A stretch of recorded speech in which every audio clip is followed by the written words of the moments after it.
నమస్తే, welcome to నియోజకవర్గం ఒక చిత్రం. ఈసారి అసెంబ్లీ ఎన్నికలు తెలంగాణలో హాట్గా జరగనున్నాయా? కాంగ్రెస్ పూర్వవైభవం సాధించడం ఖాయమా? వరుసగా 2 సార్లు గెలిచిన కేసీఆర్ మూడోసారి ప్రభుత్వాన్ని ఏర్పాటు చేయగలుగుతారా? వ్యతిరేక నుంచి గట్టెక్కడం బీఆర్ఎస్కు సాధ్యమేనా? ఓటర్ల ఆలోచన ఎలా ఉంది? ప్రజాక్షేత్రంలో చివరి వరకు నిలిచి గెలిచేదెవరు? Watch on. ఉప్పల్ నియోజకవర్గంలో కారుకు ఓవర్లోడ్ సమస్యగా మారిందా? ప్రభుత్వ వ్యతిరేకతను కాంగ్రెస్ ఏ మేరకు అనుకూలంగా మార్చుకుంటోంది? బీఆర్ఎస్ కాంగ్రెస్తో పోల్చుకుంటే బీజేపీ శ్రేణుల్లో ఎందుకు నైరాశ్యం నెలకొంది? బీఆర్ఎస్లో అంతర్గత కుమ్ములాట్లు ఎక్కువగా ఉన్న ఉప్పల్ నియోజకవర్గంలో ఈసారి గెలిచి నిలిచేదెవరు? అవకాశాలు ఎవరికి ఎక్కువగా ఉన్నాయో సమగ్ర విశ్లేషణ చూద్దాం.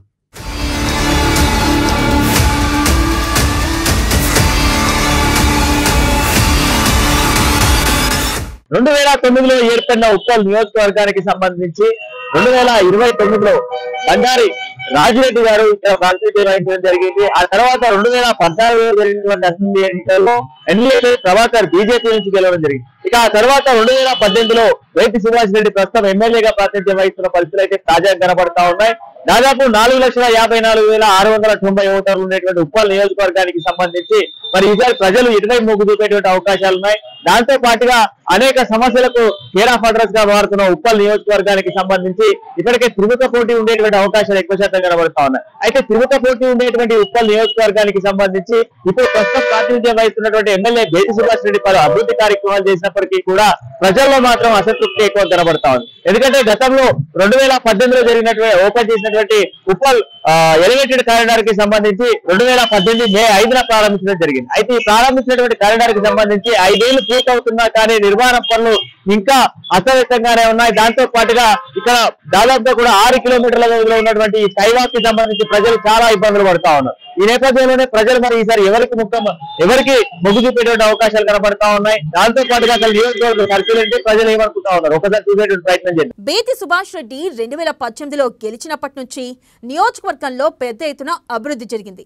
అయినప్పటికీ ఇంకా జరగాల్సిన అభివృద్ధి చాలా ఉంది. ముఖ్యంగా సొంత పార్టీ శ్రేణులే ఆయనపై తీవ్ర అసంతృప్తిగా ఉన్నారంటే పరిస్థితి ఎలా ఉందో అర్థమవుతుంది. ఎన్నికలు సమీపిస్తున్న తరుణంలో ఉప్పల్ గులాబీ కోటలో గ్రూపులు పెరిగాయి. అధికార పార్టీలో టికెట్ ఆశావహులు ఎవరి ప్రయత్నాల్లో వాళ్లున్నారు. గులాబీ పార్టీలో గ్రూప్ కలహాలు రోజు రోజుకి పెరిగిపోతున్నాయి. బేతి సుభాష్ రెడ్డి, హైదరాబాద్ మాజీ మేయర్ బొంతు రామ్మోహన్, బండారి లక్ష్మారెడ్డి నువ్వానేనా అన్నట్లు పోటీ పడుతున్నారు. మాజీ మేయర్ బొంతు రామ్మోహన్ ఎలాగైనా సరే టికెట్ సాధించి గెలవాలని ప్రగతి భవన్ నుంచి చక్రం తిప్పుతున్నారు. ఈ నేపథ్యంలో ఎమ్మెల్యే బేతి సుభాష్ రెడ్డి వేగం పెంచారు. నియోజకవర్గ ప్రజలతో మమేకమవుతూ పలు అభివృద్ధి కార్యక్రమాలు చేస్తున్నారు. నమస్తే ఉప్పల్ పేరుతో పాదయాత్ర చేస్తూ ప్రజలకు దగ్గరయ్యే ప్రయత్నంలో ఉన్నారు.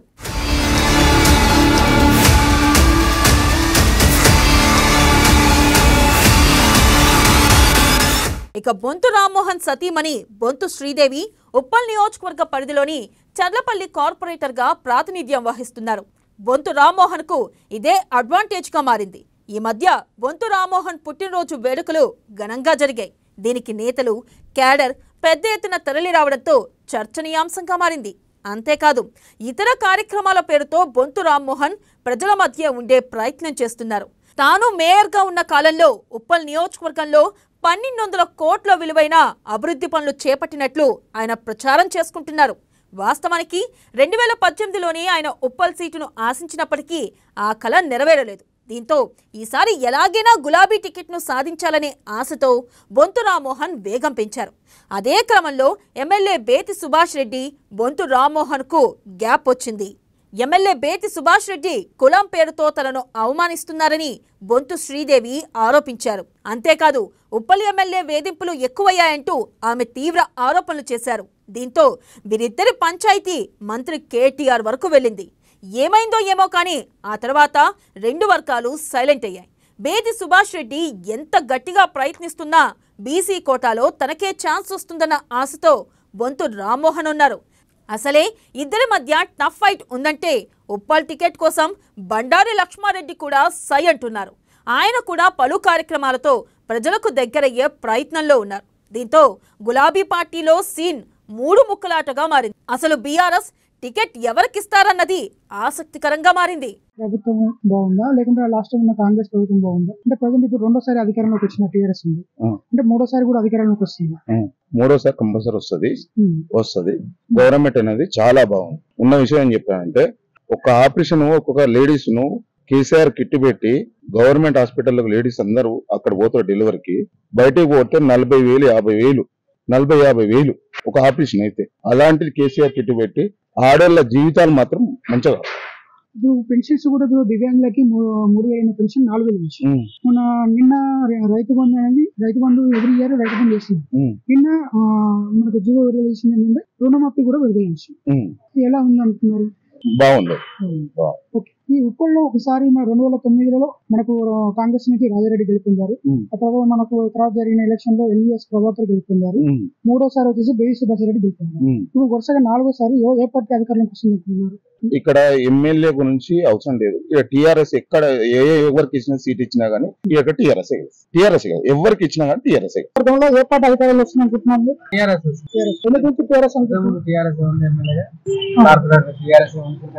ఇప్పుడు వరుసగా రెండోసారి గెలవడం జరిగింది టీఆర్ఎస్, ఇది మూడోసారి అవుతుంది. అంటే ఏమైనా వ్యతిరేకత ఉండదా ప్రభుత్వం మీద?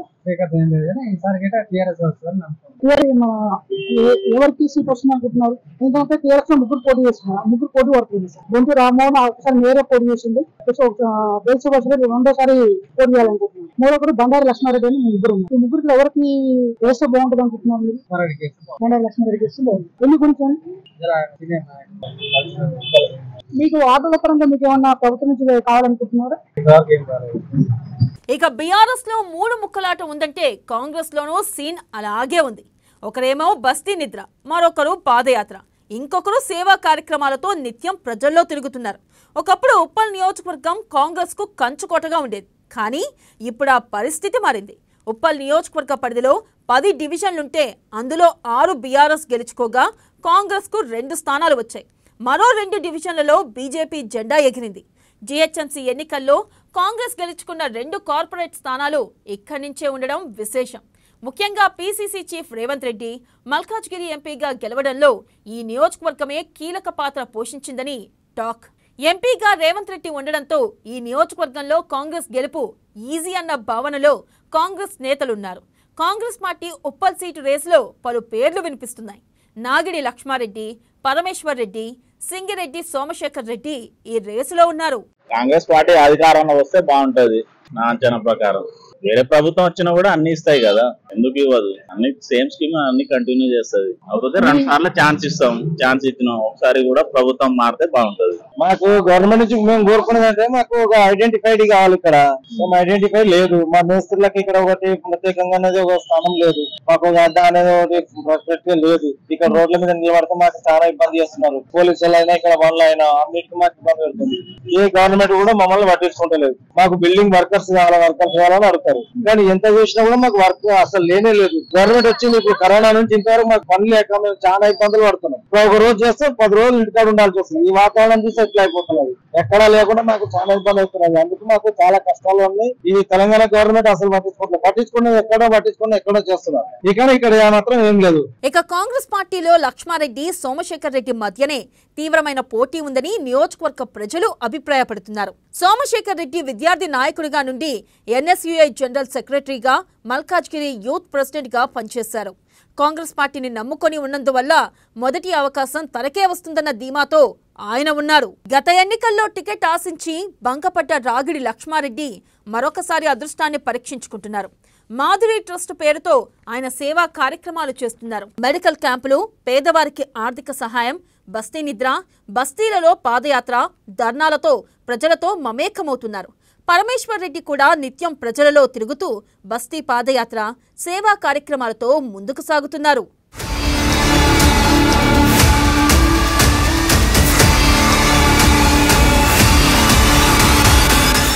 ఇక ఎమ్మెల్యేలపై తీవ్ర వ్యతిరేకత ఉండడం కాంగ్రెస్ కు కలిసొచ్చే అంశంగా చెప్పవచ్చు. అంతేకాకుండా బీఆర్ఎస్ 2 సార్లు పవర్లో ఉండడంతో జనరల్ గానే పబ్లిక్ లో వ్యతిరేకత ఉంది. అలాగే ఉప్పల్ నియోజకవర్గాల్లో వరద ప్రభావం ఎక్కువగా ఉండడంతో దాన్ని కూడా తమకు అనుకూలంగా మలుచుకునేందుకు హస్తం పార్టీ ప్రయత్నం చేస్తుంది. ఇప్పటికే పీసీసీ చీఫ్ రేవంత్ రెడ్డి ఈ సెగ్మెంట్ పై ప్రత్యేక దృష్టి సారించినట్లు కూడా టాక్. కాంగ్రెస్ వస్తే బాగుంటుంది. అంటే బీఆర్ఎస్ పార్టీ ఎలా అంటే 2 సార్లు అధికారంలోకి వచ్చింది, రుణమాఫీ చేస్తున్నది, పెన్షన్స్ ఇస్తున్నది, అంటే అభివృద్ధి కార్యక్రమాలు చేస్తున్నది చెప్తుంది. సగమే చేస్తుంది తప్ప ఏం లేదు. డబుల్ బెడ్రూమ్ కూడా ఎవరికి పంచలేదు, ఓడి పంచకుండా మొత్తం ఎక్కడ ఉంది. ఎవరు కూడా సంతృప్తి లేదు. డబుల్ బెడ్రూమ్ ఉన్నాయి కూడా కొన్ని వాటర్ కనీసం వస్తువులు పెట్టుకోవడానికి కూడా, బీరో పెట్టుకోవడానికి కూడా కొద్దిగా ఇలాంటి సౌలభ్యం కూడా ఇవ్వాలి. వాటర్ కూడా ఇబ్బంది, చాలా ఇబ్బంది ఉంది. ఏం చేసినా ఏం చేయలేదు. కాంగ్రెస్ కలిసి సరైన బాగుపడదా అని అభివృద్ధి అన్ని చేస్తున్నామని చెప్తుంది కదా. ఏది లేదు. డబుల్ బెడ్రూమ్స్ కానీ మన రీసెంట్ దివ్యాంగులకు పెన్షన్ పెంచడం కానీ, విద్యార్థులకు పెన్షన్ పెంచడం కానీ ఇవన్నీ చేసింది. ఎవరికి ఇచ్చలేదు, ఎవరికి ఇవ్వలేదు. అరువులు అందరికి ఇస్తున్నామని చెప్తున్నారు. పేరు వరకే కానీ ఇచ్చింది ఏం లేదు. డబుల్ బెడ్రూమ్స్ ఉన్నాయి, డబుల్ బెడ్రూమ్ ఎవరికి ఏం రాలేదు. ఇక బీజేపీ నుంచి ఎన్వీఎస్ఎస్ ప్రభాకర్ పేరు ప్రముఖంగా వినిపిస్తుంది. ఆయన తప్ప మరెవరూ పోటీ చేసే అవకాశమైతే లేదనే చెప్పాలి. బీఆర్ఎస్ కాంగ్రెస్ కు ధీటుగా ఎందుకనో ఈ నియోజకవర్గంలో బీజేపీ యాక్టివ్ గా లేదన్న వాదన వినిపిస్తుంది. ఎన్వీఎస్ఎస్ ప్రభాకర్ అనుకున్న స్థాయిలో క్యాడర్లో జోష్ ను నింపలేకపోతున్నారన్న టాక్ ఉంది.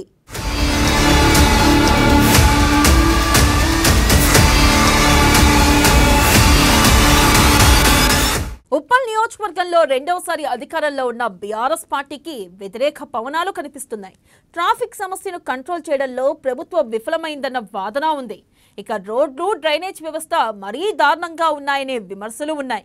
చిన్న వర్షం వచ్చినా కాలనీలు, రోడ్లు, చెరువులను తలపించడం పరిస్థితి తీవ్రతకు నిదర్శనం. ఈ విషయంలో ఎమ్మెల్యే బేతి సుభాష్ రెడ్డిని జనం నిలదీసిన సందర్భాలు కూడా ఉన్నాయి. అందుకే సుభాష్ రెడ్డికి ఇక్కడ పరిస్థితి ఏమాత్రం అనుకూలంగా లేదన్న వాదన వినిపిస్తుంది. సుభాష్ రెడ్డికి కాకుండా మరో నేతకు టికెట్ ఇస్తే తప్ప గులాబీ పార్టీ ఇక్కడి నుంచి గట్టి పోటీ ఇవ్వడం కష్టమేనన్న భావన వ్యక్తమవుతుంది.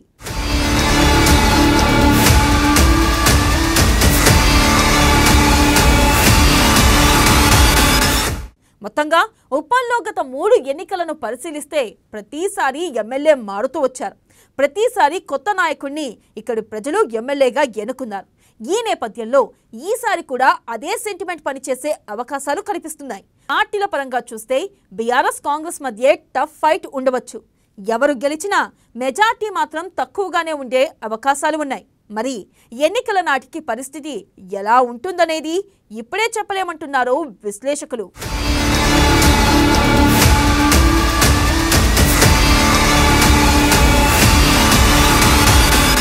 దానికైతే ఉప్పల్ నియోజకవర్గంలో ప్రజల పరిస్థితి ఇప్పుడున్నటువంటి సిచ్యువేషన్ చూసాం. కానీ ఇక్కడ ఒక ప్రత్యేకత కూడా ఉంది అని చెప్పుకోవాలి. 2009లో ఇక్కడ కాంగ్రెస్ పార్టీ జెండా ఎగిరింది.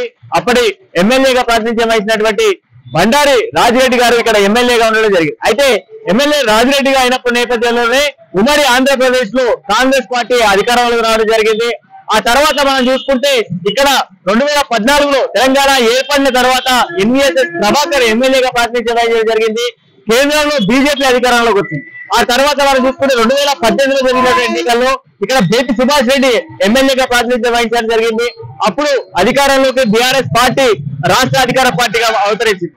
మొత్తానికి ఇక్కడ ఉన్నటువంటి ప్రజల విశ్వాసం ఏంటి అంటే ఉప్పల్ నియోజకవర్గంలో ఎవరు గెలుస్తారో ఆ పార్టీ రాష్ట్ర పార్టీగా గుర్తింపు తెచ్చుకుంటుంది, లేదా కేంద్ర పార్టీగా అధికారంలోకి వస్తుంది అన్నటువంటి బలమైన విశ్వాసం ఉప్పల్ నియోజకవర్గ ప్రజలకు ఉంటుంది. అయితే ఇక ఉప్పల్ నియోజకవర్గానికి సంబంధించి మనం క్షుణ్ణంగా చూస్తే స్థానిక సమస్యలకు పెద్దపీఠంగా అయినటువంటి ఉప్పల్ నియోజకవర్గంలో ఈసారి మాత్రం కాంగ్రెస్ పార్టీతో పాటుగా బీఆర్ఎస్ పార్టీలో కూడా పోటాపోటీలు ఉండేటువంటి అవకాశాలు కనబడతా ఉన్నాయి. ఇక బీజేపీకి మాత్రం క్లియర్ కట్ గా ఎన్వీఎస్ఎస్ ప్రభాకర్ ఎమ్మెల్యేగా నిలబడబోతా ఉన్నారు. ఇక ఈ 2 పార్టీలకు ఏదైతే కాంగ్రెస్ పార్టీ అదే విధంగా బీఆర్ఎస్ పార్టీకి సంబంధించి మనం మాట్లాడుకుంటే ఈ 2 పార్టీలలో మాత్రం త్రిముఖ పోటీలు కనబడతా ఉన్నాయి. ఒకవైపు కాంగ్రెస్ పార్టీ నుంచి 3 అభ్యర్థులు, అదే విధంగా బీఆర్ఎస్ నుంచి కూడా 3 అభ్యర్థులు కూడా మాకంటే మాకు టికెట్ల కోసం అని వేట పడతా ఉన్నారు. కంప్లీట్ గా మాత్రం ప్రజలు ఒక్కరికే పట్టం కట్టబోతా ఉన్నారు. సో ఈసారి అధికారంలోకి ఎవరిని తీసుకురావాలి అన్నటువంటి ఆలోచనలో ప్రజలు ఆల్రెడీ ఒక క్లారిటీతో ఉండడం జరిగింది.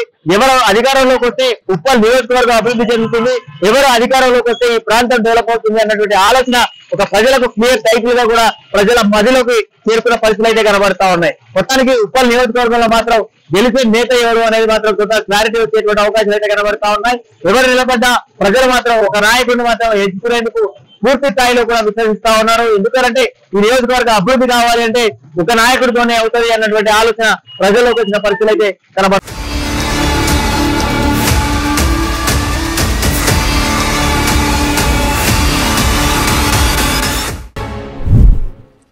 ములుగు నియోజకవర్గంలో సిట్టింగ్ ఎమ్మెల్యే సీతక్క గెలుపు లాంఛనమేనా? సీతక్కను ఢీకొట్టే సామర్థ్యం బీఆర్ఎస్కు లేదా? బీఆర్ఎస్ ఎంత స్కెచ్చులేసినా ములుగులో కాంగ్రెస్ జెండానే మళ్ళీ ఎగరబోతుందా? నియోజకవర్గ ఓటర్లంతా సీతక్కకే ఎందుకు అండగా నిలుస్తున్నారు? ములుగు నియోజకవర్గం ముఖ చిత్రాన్ని ఈసారి చూద్దాం.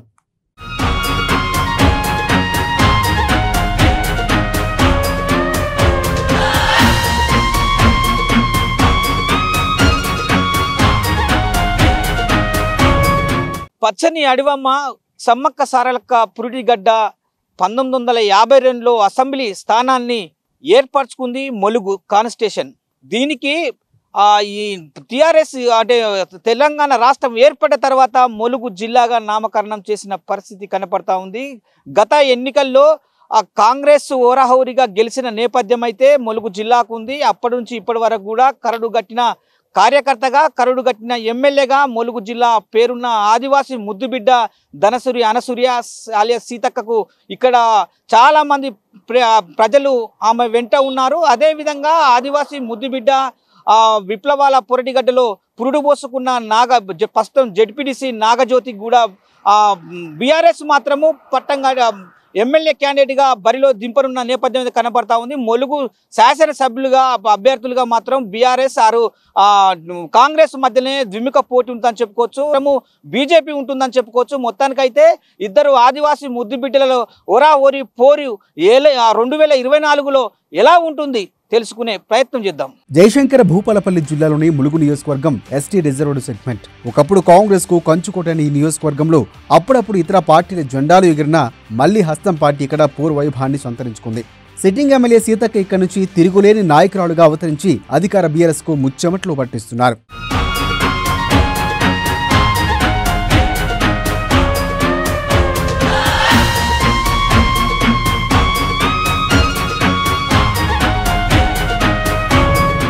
ములుగు నియోజకవర్గం నుంచి ప్రాతినిధ్యం వహించిన వారిలో ప్రముఖుల పేర్లు ప్రస్తావించాల్సి వస్తే అజ్మీరా చందులాల్, సీతక్క ముందుంటారు.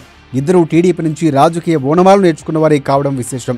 అజ్మీరా చందులాల్ మంత్రిగా, ఎంపీగా, ఎమ్మెల్యేగాను సేవలందించగా ప్రస్తుతం సీతక్క కూడా అఖిల భారత మహిళా కాంగ్రెస్ ప్రధాన కార్యదర్శిగా ఉన్నారు. చందులాల్ ఇక్కడి నుంచి 3 సార్లు గెలిచిన ములుగు నియోజకవర్గం పేరు హైలైట్ కాలేదు. కానీ సీతక్కకు పెరిగిన ఇమేజ్తో ఈ సెగ్మెంట్పై ఎక్కువగా చర్చ జరుగుతోంది.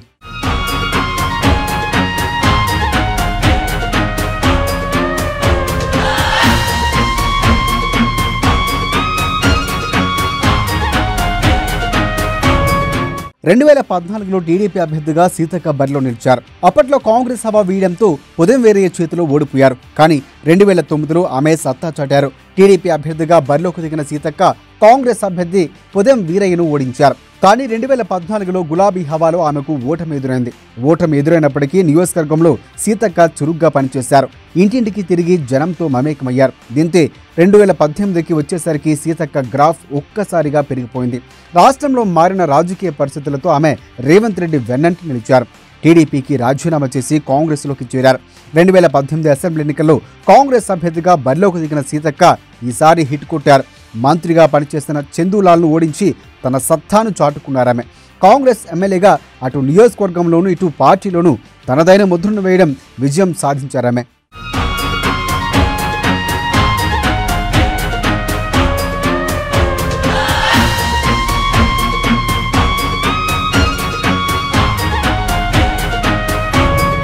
రెండు 2018 నుంచి ములుగు నియోజకవర్గంలో సీతక్క బలం రెట్టింపైంది. రెండోసారి ఎమ్మెల్యేగా గెలిచిన తర్వాత జనంతో ఆమె అటాచ్మెంట్ పెరిగింది. ఎన్నికలు లేకపోయినప్పటికీ జనం మధ్య ఉంటూ మంచి పేరు సంపాదించుకున్నారు ఆమె. ముఖ్యంగా కోవిడ్ సమయంలో ఆమె అందించిన సేవలకు ప్రశంసలు వెల్లువెత్తాయి. తండాలు, గ్రామాల్లో పర్యటిస్తూ స్వయంగా జనాలు పలకరిస్తూ ప్రజా నాయకురాలిగా పేరు సంపాదించారు. అధికార పార్టీ ఎమ్మెల్యేలు కూడా ఆమెను అభినందించిన దాఖలాలు ఉన్నాయి. అంతగా నియోజకవర్గంలోనే కాదు రాష్ట్ర వ్యాప్తంగా ఖ్యాతిని ఆర్జించిన ఘనత సీతక్క సొంతం.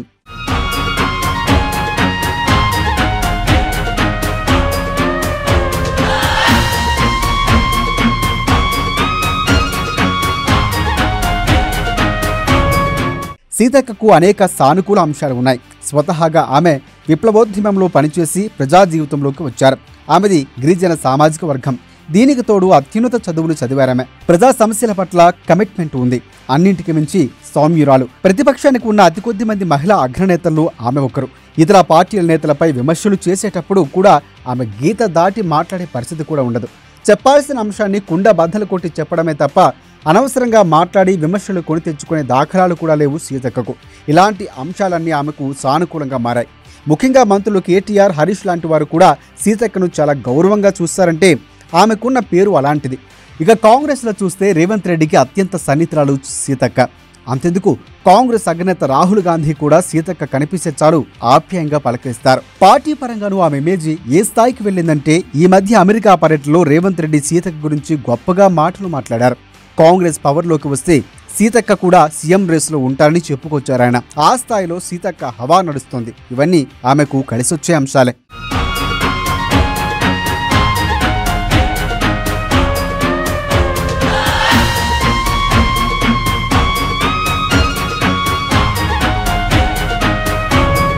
ప్రస్తుతం ములుగు నియోజకవర్గం వరకు చూసుకుంటే కాంగ్రెస్ అభ్యర్థిగా సీతక్క పోటీ చేయడం ఖాయం. బీఆర్ఎస్ నుంచి మంత్రి సత్యవతి రాథోడ్, సీతారాం నాయక్, మాజీ మంత్రి చందులాల్ తనయుడు రేసులో ఉన్నారు. బీజేపీ, ఇతర చిన్నా చితకా పార్టీలు ఉన్న పోటీ మాత్రం కాంగ్రెస్ వర్సెస్ బీఆర్ఎస్గా ఉంది. అయితే సీతక్కపై బీఆర్ఎస్ నుంచి ఎవరూ పోటీ చేసినా ఆమెకు గెలుపు లాంఛనమేనన్న మాట కూడా గట్టిగా వినిపిస్తోంది. ఎందుకంటే ములుగు నియోజకవర్గం అభివృద్ధి విషయంలో ఆమె చాలా చొరవ తీసుకున్నారు. సంక్షేమ పథకాలు, అభివృద్ధి కార్యక్రమాలని క్షేత్రస్థాయిలో ప్రజలందరికీ అందేలా చర్యలు చేపట్టారు. ప్రతిపక్షంలో ఉన్నప్పటికీ రాజీ లేకుండా ప్రజల కోసం అధికార పార్టీపై ఒత్తిడి తెచ్చి పనిచేయాల్సిన పనులన్నీ కూడా చేయగలిగారు. అందుకే నియోజకవర్గంలోని మెజార్టీ వర్గమైన ఎస్టీలంతా సీతక్క వైపే ఉన్నారని టాక్ వినిపిస్తోంది. అటు నాయక్, ఇటు కోయ రెండు వర్గాల్లో కూడా ఆమెకు మంచి పట్టుంది. అందుకే బీఆర్ఎస్ పార్టీ ఎవరిని రంగంలోకి దించినా పరిస్థితి మాత్రం సీతక్కకి అనుకూలంగా ఉండే అవకాశాలు ఉన్నాయి. సత్యవతి రాథోడ్ బరిలో నిలిస్తే ఇక అంతో ఇంతో ఫైట్ ఇచ్చే అవకాశం ఉంది తప్ప ఇతర అభ్యర్థులైతే సీతక్క మెజార్టీ మరింత పెరగడం ఖాయమన్న మాట కూడా బలంగా వినిపిస్తోంది. సీతక్క ప్రతిపక్షంలో ఉంటేనే ఈ స్థాయిలో నియోజకవర్గంలో మంచి పేరు సాధించారంటే కాంగ్రెస్ పార్టీ అధికారంలోకి వస్తే మాత్రం ఆమెకి ఇక తిరుగుండదనే చెప్పాలి. ఏకంగా పెద్ద పదవి ఆమెను వరించినా ఆశ్చర్యపోవాల్సిన అవసరం లేదు. అదే జరిగితే ములుగు దశ తిరిగినట్లే అని భావిస్తున్నారు అక్కడి జనం.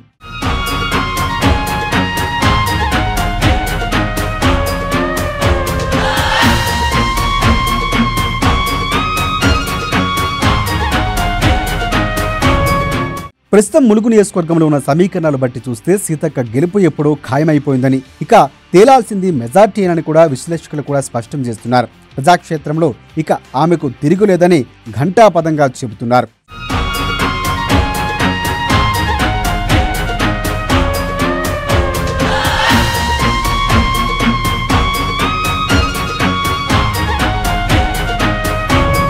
చూశారు కదా ములుగు జిల్లాలో పరిస్థితి. మొత్తానికైతే 2018లో కాంగ్రెస్ పార్టీ నుంచి కూడా విజయం సాధించిన ధనసరి అనసూయ ఆలియస్ సీతక్క కూడా ఇప్పటికి ప్రస్తుతానికి మహిళా జాతీయ అధ్యక్షురాలుగా కొనసాగుతున్న నేపథ్యం అయితే కనపడతా ఉంది. జోడో హాత్ సే హాత్ జోడో యాత్రలో కూడా కన్యాకుమారి వరకు కూడా ఆమె రాహుల్ గాంధీ వెంట నడిచి కూడా మొత్తానికైతే కాంగ్రెస్ పార్టీలో కూడా ఆదిస్థానం మెప్పు పొందిందని చెప్పుకోవచ్చు. ఇక్కడ కూడా ములుగు నియోజకవర్గంలో ఆదివాసులకు చేదోడు వాదోడుగా ఇంటి ఆడబిడ్డ కంటే ఎక్కువ కూడా ఆదివాసి గూడెలతో పాటు కూడా ములుగు నియోజకవర్గ ప్రజలను కూడా చూస్తున్న పరిస్థితి అయితే కనపడతా ఉంది. మొత్తానికైతే ఇక్కడ మాత్రం ప్రజలు మాత్రము సీతక్కను మరోసారి కూడా పట్టం కట్టే అవకాశాలు కూడా ఎక్కువ ములుగు జిల్లాలో కనపడతా ఉన్నాయని చెప్పుకోవచ్చు. అదేవిధంగా బీఆర్ఎస్ మాత్రము ఇద్దరు బీఆర్ఎస్లో 2024లో సీతక్క పైన పోటీ చేసేందుకు ఇద్దరు పోటీ పడుతున్నారని చెప్పుకోవచ్చు. మరి చివరికి దశలో చూసుకుంటే మాత్రం తాడువాయి జెడ్పీటీసీ బడే నాగజ్యోతిని కూడా సీతక్క పైన బరిలో దింపడానికి బీఆర్ఎస్ కసరత్తు చేస్తుందని చెప్పుకోవచ్చు. మొత్తానికైతే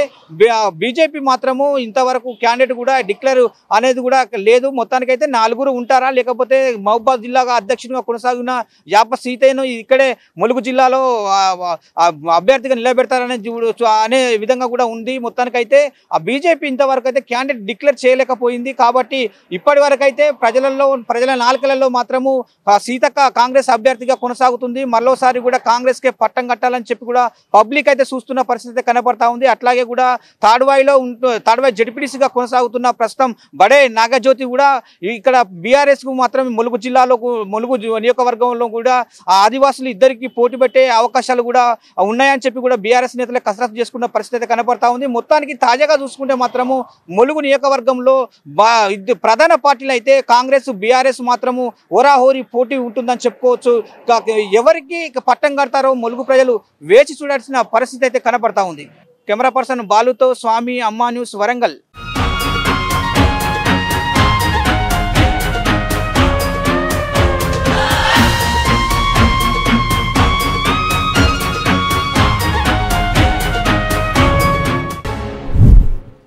ఇది వాటి నియోజకవర్గ ముఖ్య చిత్రం. మరొక నియోజకవర్గంతో రేపటి నియోజకవర్గ ముఖ్య చిత్రంలో మళ్ళీ కలుసుకుందాం. అంతవరకు చూస్తూనే ఉండండి అమ్మా న్యూస్. నిజం కోసం, జనం కోసం.